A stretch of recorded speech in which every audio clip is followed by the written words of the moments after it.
yang menafsiri daripada fiilnya idza tadi yang kehapus.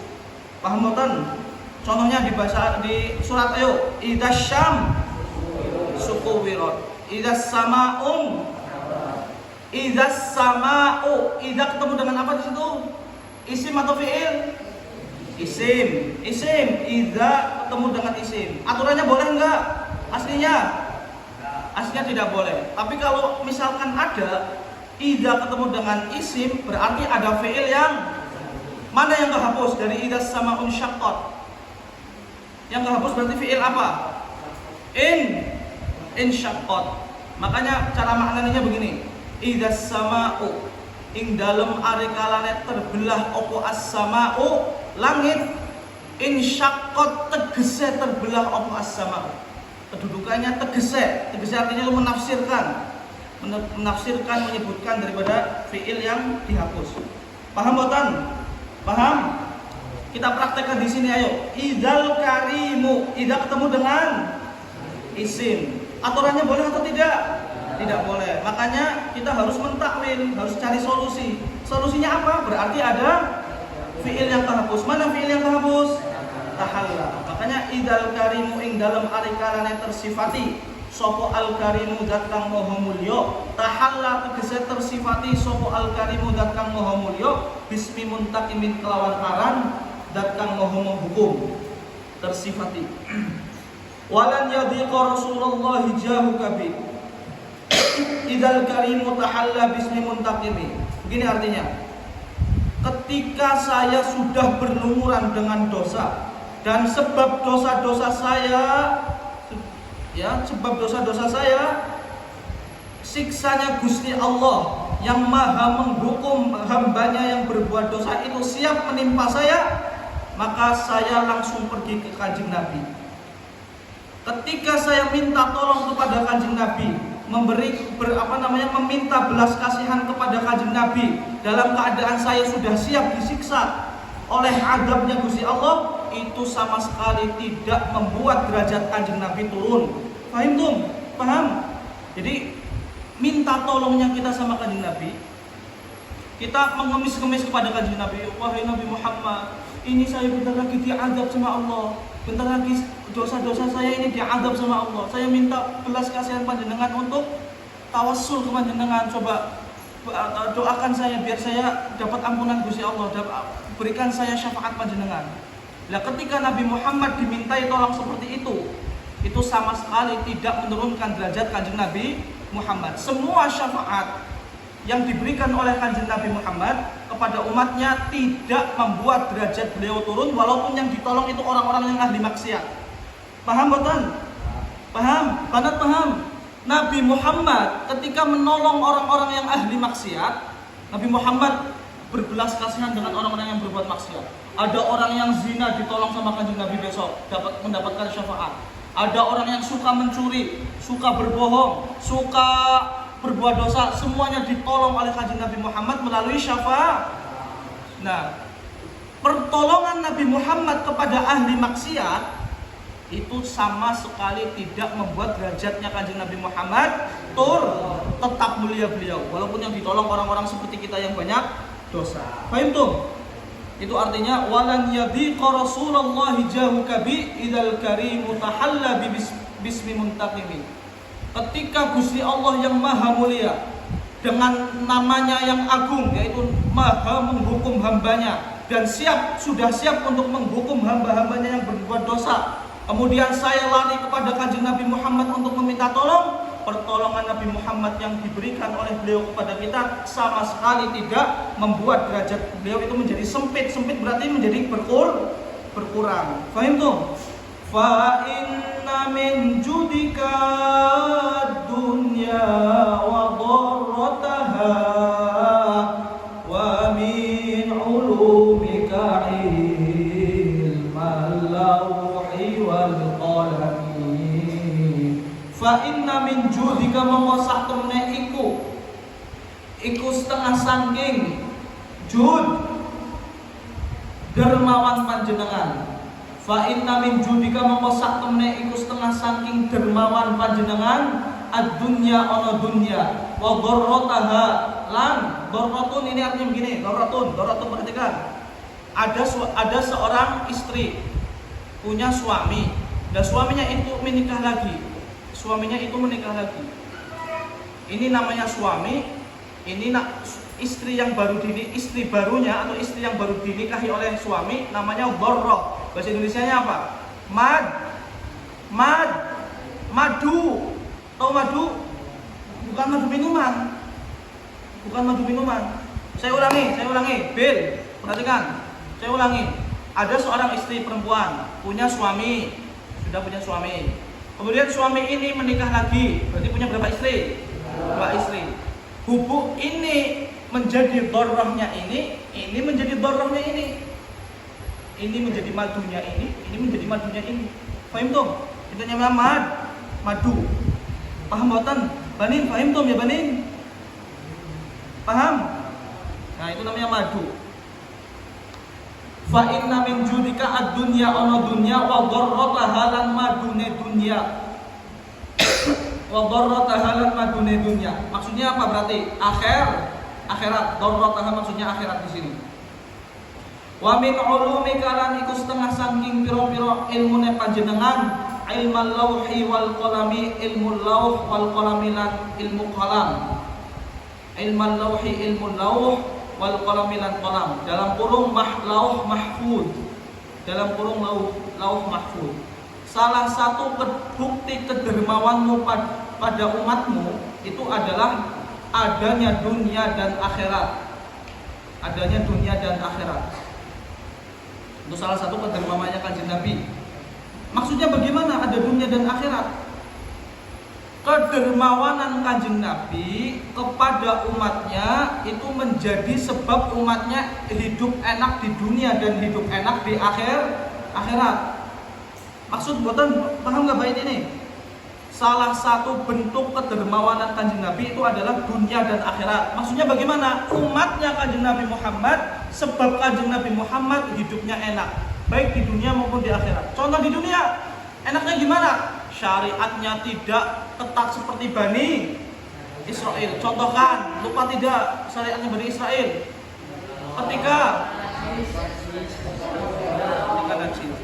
kemudian ketika mau tobat harus kalau Kanjeng Nabi Muhammad umatnya gimana? Enak gak?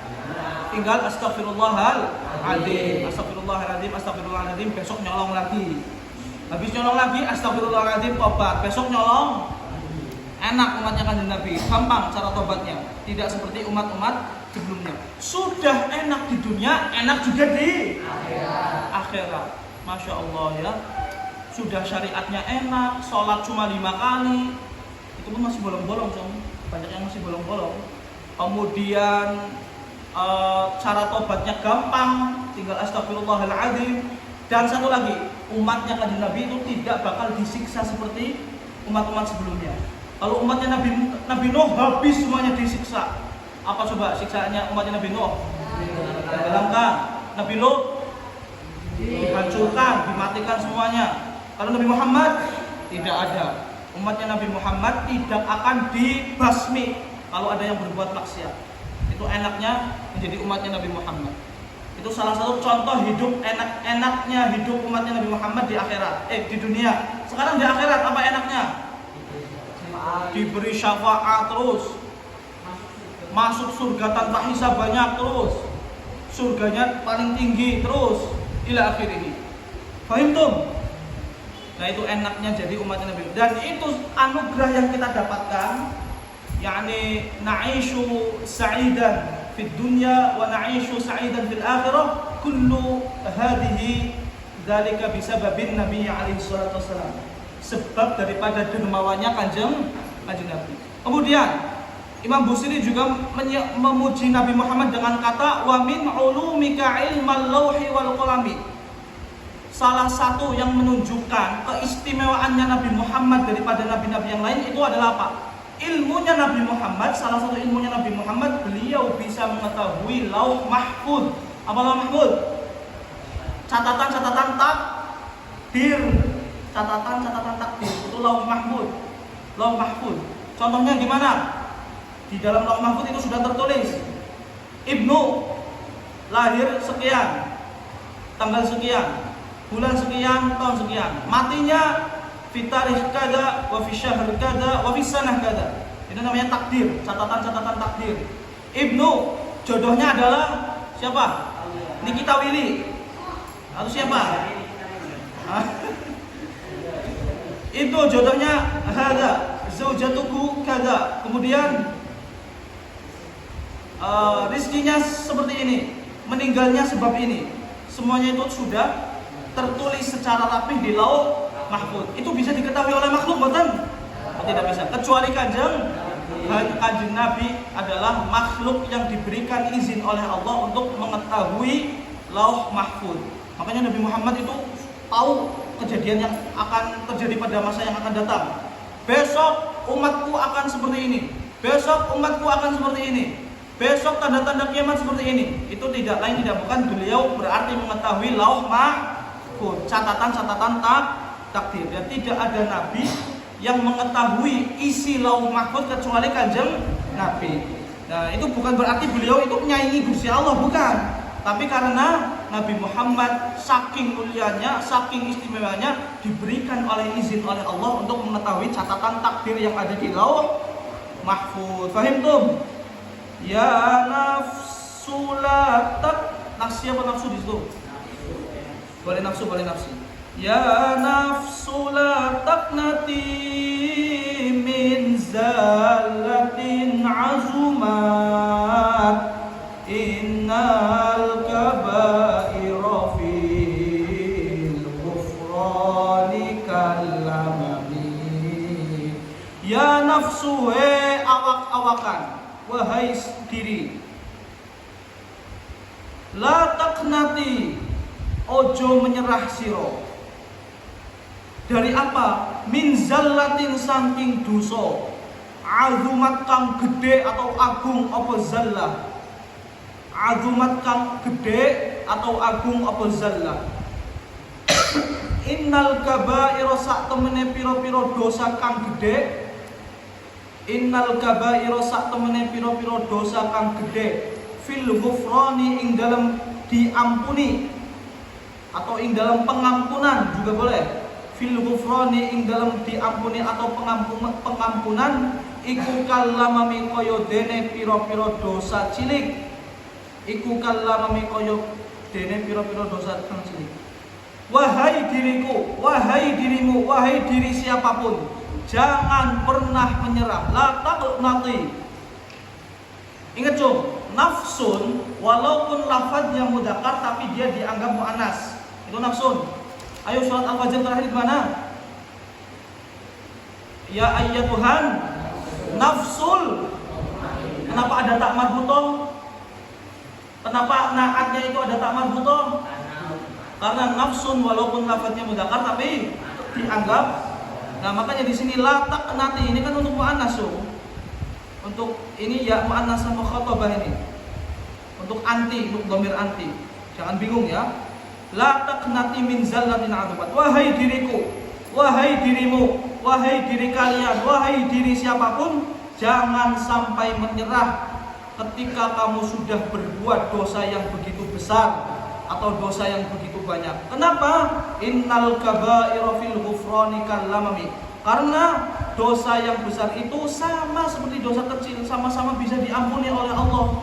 Jadi Gusti Allah itu tidak akan memandang dosamu besar atau kecil, asalkan taubatmu benar, asalkan niatmu benar, tulus, tidak mau mengulangi maksiat yang kamu lakukan, insya Allah langsung diampuni oleh Gusti Allah, baik dosa kecil maupun dosa besar. Baik dong?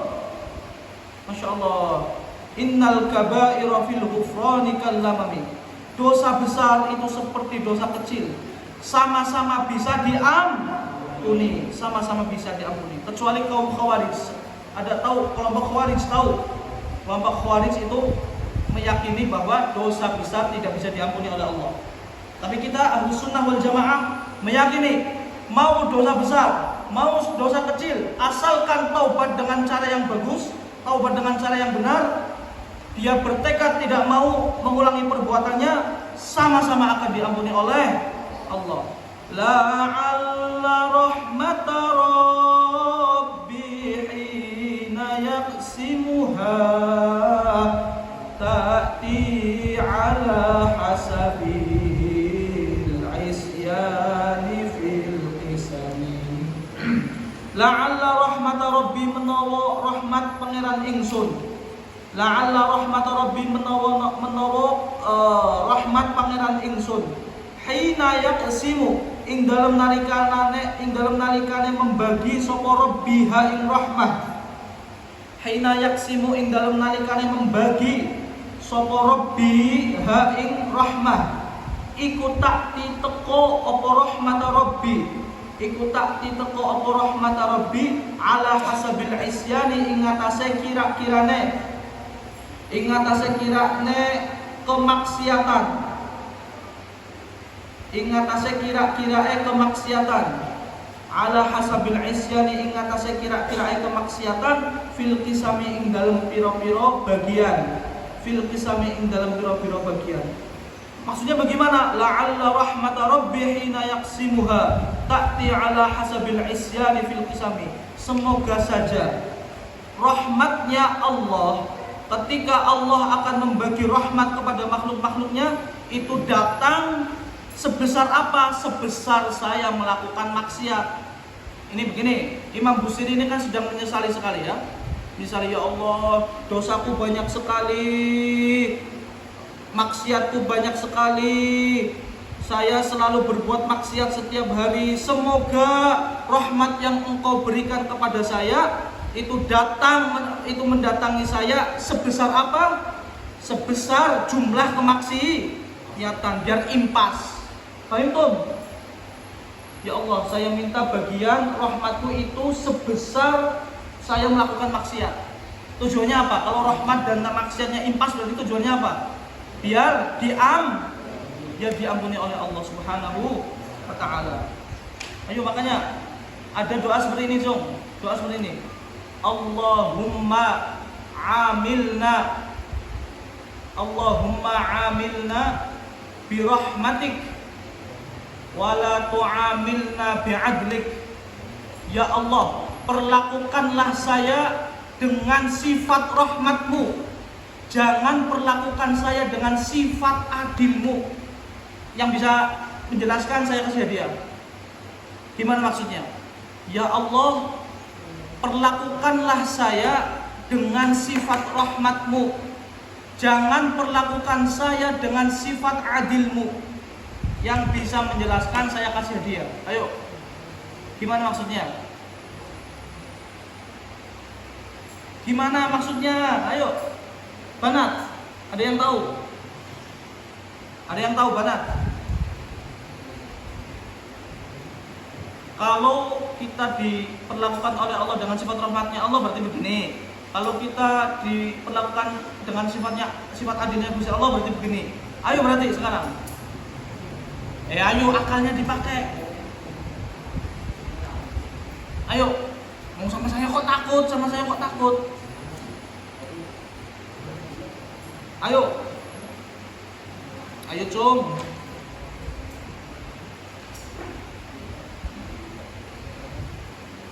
Ibnu, ayo ini gimana? Ya Allah, perlakukanlah saya dengan sifat rahmatmu, tapi jangan perlakukan saya dengan sifat adilmu. Kenapa? Bedanya apa? Kok ada doa seperti itu? Bilang, ayo gimana? Maksudnya gimana? Ayo.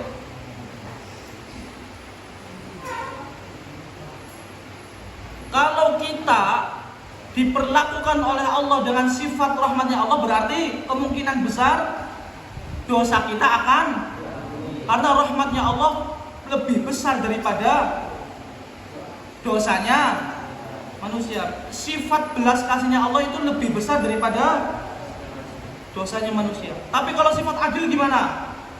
Kalau adil berarti impas. Saya melakukan maksiat, berarti adilnya saya harus disiksa. Paham boten? Saya melakukan maksiat, kalau diperlakukan oleh Allah dengan sifat adil, berarti saya harus mau kita disiksa. Nggak mau. Makanya dari itu kita doanya biar diperlakukan dengan rahmatnya. Berarti ketika kita berbuat dosa dan diperlakukan dengan sifat welas aslinya Gusti Allah, diampuni enggak? Diampuni enggak? Diampuni. Kalau diampuni jadi disiksa. Paham boten? Harus paham. Kalau enggak paham, kebangetan. Itu ya, la'alla rahmata rabbi hina yaqsimuha ta'ti ala hasabil isyani fil qisami. Semoga saja rahmatnya Gusti Allah ketika Allah membagi rahmatnya kepada makhluk-makhluknya itu datang dengan sebesar apa? Ala hasabil isyan, sebesar kemaksiatan yang saya lakukan ketika saya hidup di dunia. Biar impas. Kalau maksiatnya 5, rahmatnya 5, impas boten. Kalau impas diampuni boten? Diampuni. Kalau diampuni jadi disiksa? Tidak jadi disiksa. Ya Rabbi waj'al rajai ghayra mun'akisin ladaika waj'al hisabi ghayra munqarimi. Ya Rabbi duh pangeran ingsun, waj'al muga-muga ndadekaken panjenengan rajai ing harapan ingsun ghayra mun'akisin ing sakliyane terbalik kewalik ghairu mun'akisin ing sakliyane kewalik. Ya Allah jadikanlah harapanku ini tidak terbalik. Maksudnya gimana berarti? Ayo. Ya Allah jadikanlah harapanku ini tidak terbalik. Maksudnya berarti diijabahi, jangan kewalik. Saya mintanya ini tapi engkau diwalik berarti enggak diijabahi. Ladai kamu buai panjenengan, waj'al lan muga ndadekaken panjenengan hisabi ing keyakinan ingsun. Hisab di sini artinya keyakinan. Hisabi ing keyakinan ingsun ghairu munqarimi ing sakliyane kang pedhot. Jangan jadikan keyakinanku kepadamu itu jangan jadikan keyakinanku padamu itu tidak putus, atau jangan jadikan keyakinanku padamu itu putus. Jangan jadikan keyakinanku padamu itu putus. Aku sangat yakin bahwa Engkau Zat yang Maha Pengasih, Zat Maha Penyayang, Zat yang Maha Welas Kasih, selalu berbelas kasih kepada hamba-hambanya yang berbuat dosa. Maka dari itu, waj'al hisabi ghairu munqarimi.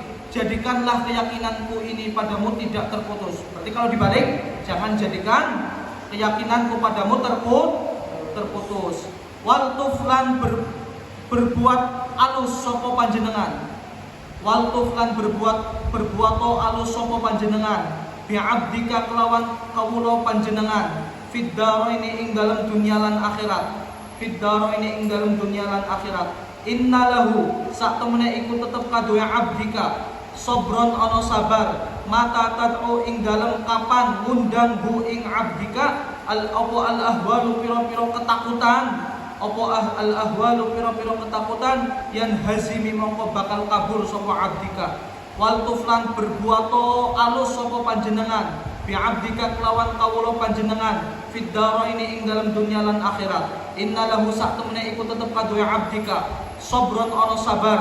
Mata tad'u ing dalam kapan memanggil atau mengundang hu ing abdika al-ahwalu piro-piro ketakutan yang hazimi mongko bakal kalah atau kabur. Boleh kabur, boleh kalah ya. Berbuatlah halus kepada hambamu ini yang lemah wahai Tuhanku, baik di dunia maupun di akhirat. Karena apa? Karena hambamu ini ketika diserang oleh rasa ketakutan pasti dia akan kalah. Ketika dia diserang oleh rasa ketakutan dia pasti akan kalah. Paham tuh? Maka dari itu selalu berbuatlah halus kepada hambamu yang lemah ini. Paham tuh ya banin? Paham? Wa'dan li suhbi sholatin minka daimatin. Benar enggak? Ala nabi bimun halin wa munsajid. Wa'dan lan ngizinaken panjenengan li suhbi sholatin maring awan sholawat. Li suhbi sholatin maring piro-piro awan sholawat mingka saking panjenengan daimatin kang langgeng ala nabi ing atase Kanjeng Nabi Muhammad sallallahu alaihi wasallam bimunhalin kelawan deres wa munsajimin lan deres wahai Tuhanku i'dan wa'dan artinya izinkanlah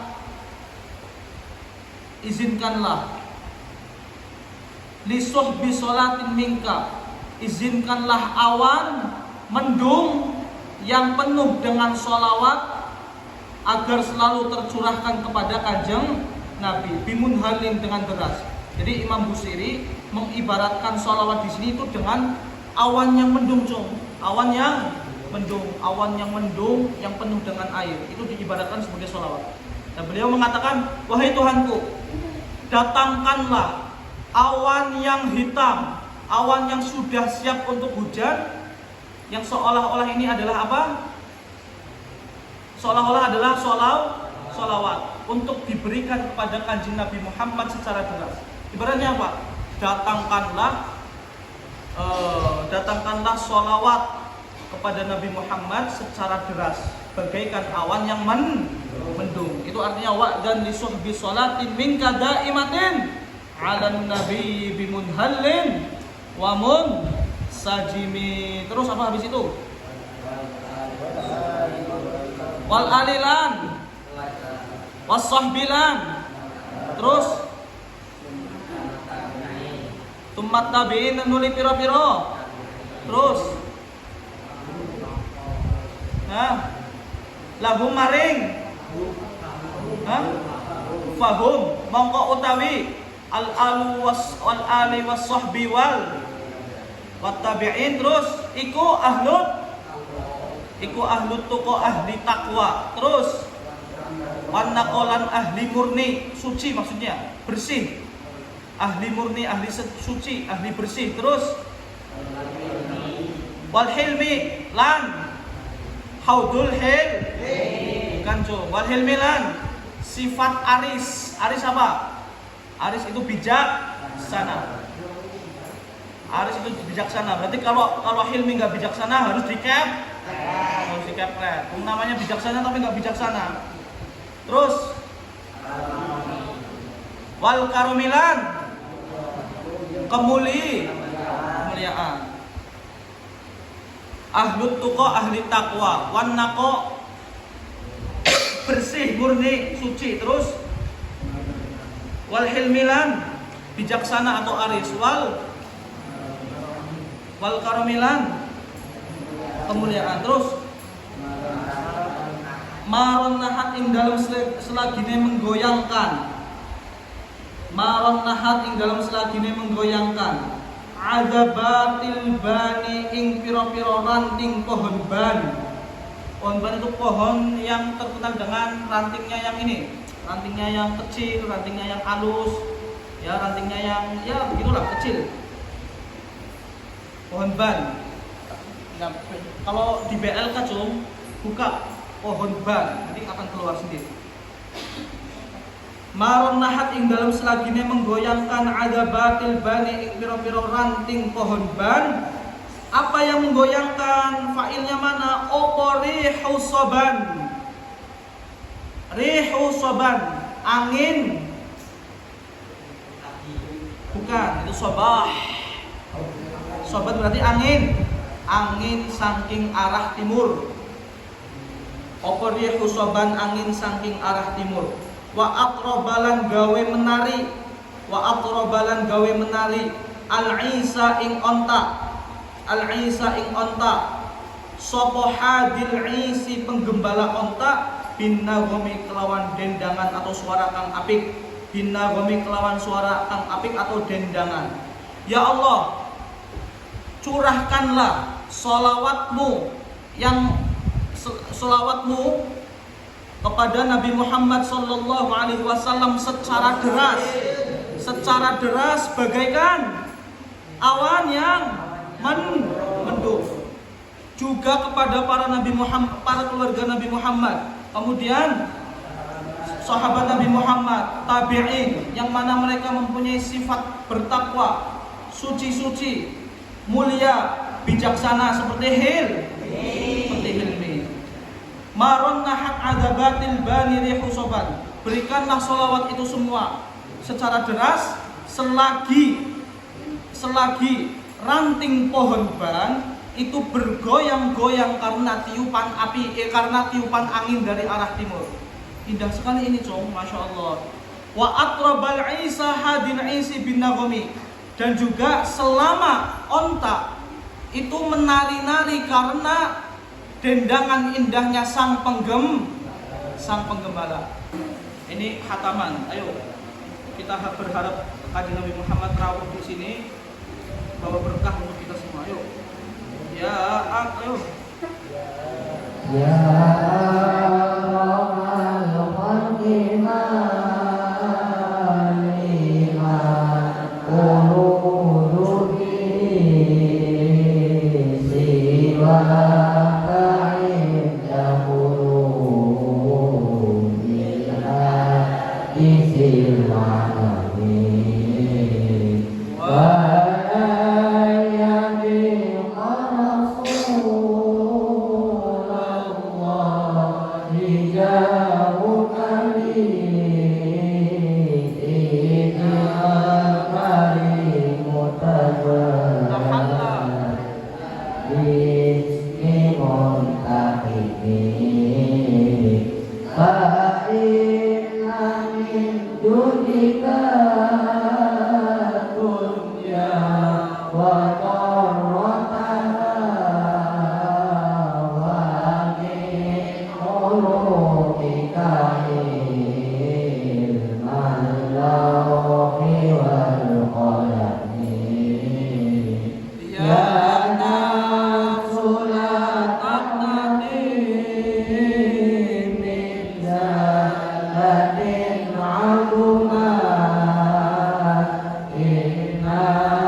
huwa